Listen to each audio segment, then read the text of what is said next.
Bapak, Ibu, dan saudara-saudara dimanapun kita berada. Dalam agama kita diajarkan al-mu'min kamasalin nahl.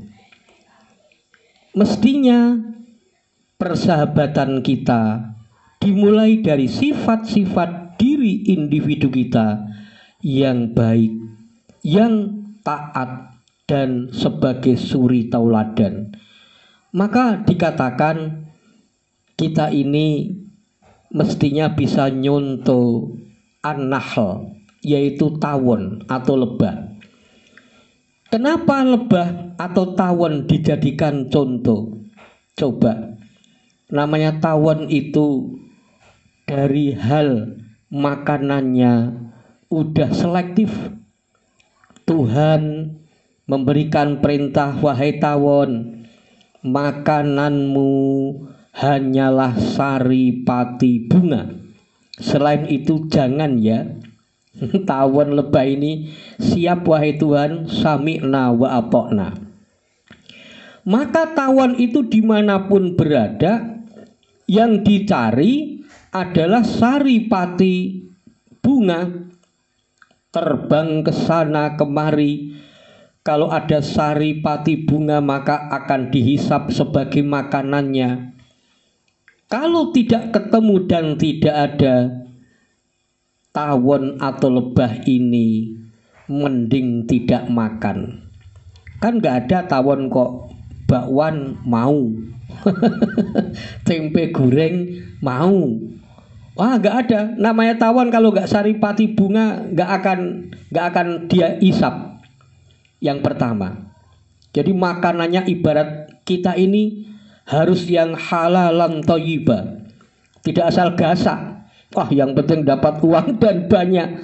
Enggak. Namanya tawon ini selektif. Di seluruh dunia yang dicari sama. Ibarat kita memberikan pelajaran. Kalau nggak halal, maka mending ngampet, gak akan makan, gak akan minum. Gak kok wah kepepet, nah kepepet terus. Masya Allah, tawon dari segi makanan seperti itu. Kita manusia disuruh nyontoh kamasalin nahli, contohlah ibarat seekor lebah dari segi makanan. Karena yang dimakan income-nya halal, income-nya baik, maka yang keluar pun akan baik. Yang keluar kan madu. Madu dalam kesehatan sangat-sangat penting. Ibarat menjadi obat, menjadi idola. Bahkan ada yang sangat mahal harganya, madu asli, yang asli. Soalnya ada madu asli itu enggak asli, harganya cuma murah. Ya orang itu repot ya, kalau dikasih harga yang mahal karena asli gak percaya, ini pasti dimahalkan. Maka akhirnya dikasih harga yang murah. Dan yang murah ya biasanya bukan asli, cuman tulisannya madu asli. Nah iya tulisannya. Masya Allah. Masukannya halal baik, keluarannya baik. Kita orang beriman diminta meniru ibarat keluarannya, outputnya, hasilnya kayak tawon, kayak lebah. Nah, maka mulut kita kalau mengeluarkan mesti yang baik-baik. Kalau berkata mikir, ketimbang kita menyakiti orang lain, lebih baik daripada diam. Ya kan? Kan katanya diam itu adalah emas. Iya, ketimbang geger kalau berucap menjadi provokator. Yang tadinya udah anteng, jenjem, tenang, damai, begitu dia ngomong, nah sekarang ngomongnya gak harus pakai mulut ya, pakai tangan, jari-jarinya lincah, menuliskan hoax, menyebar berita palsu. Wah itu repot. Tawon tidak, kalau ngomong yang baik. Ini kita contohlah dari keluarga kita masing-masing. Sama-sama gak punya uang, kalau suami istri anak ngomongnya enak, kan enak.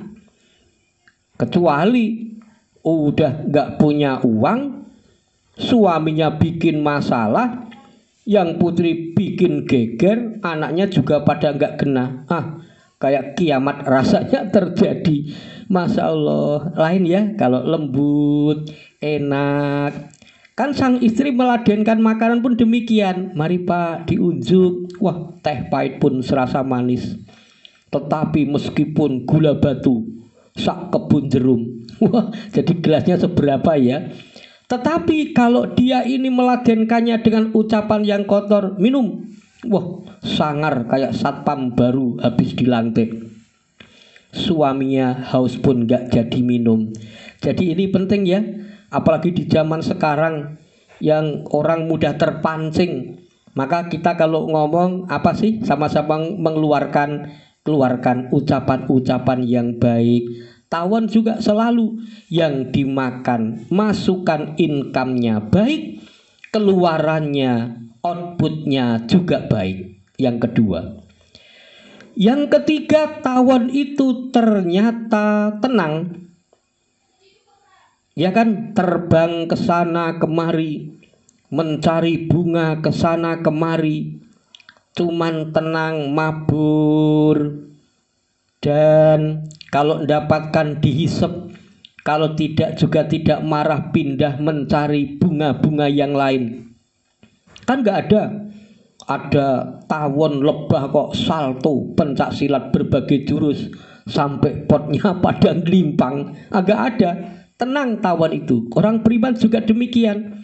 Dimanapun, di tempat kerja, di rumah, di masyarakat, kalau bisa ini membuat ketenangan, kayak tawon gak pernah mengganggu siapapun, gak pernah menyakiti. Tetapi yang terakhir, tawon itu ternyata mempunyai sifat pantang mundur tanpa menyerah, gak bakal putus asa. Selama-lamanya gak ada misi untuk mengganggu, merugikan orang, merampas haknya orang. Tetapi ketika diganggu, tawon yang sekecil kok sejari gak ada, kecuali kalau tawon das. Gede-gede ya, Masya Allah. Tawon yang kecil ketika diganggu, siang-siang enak-enak tidur, ibaratnya pakai galah, wah apa ya, bambu, digetel, disogok, diabrik-abrik rumahnya, dilempari batu. Tawon yang kecil kalau udah diganggu nggak peduli siapa yang mengganggu, gede dhuwur, gagah perkasa, tawon pasti akan ngejar siapa yang mengganggu.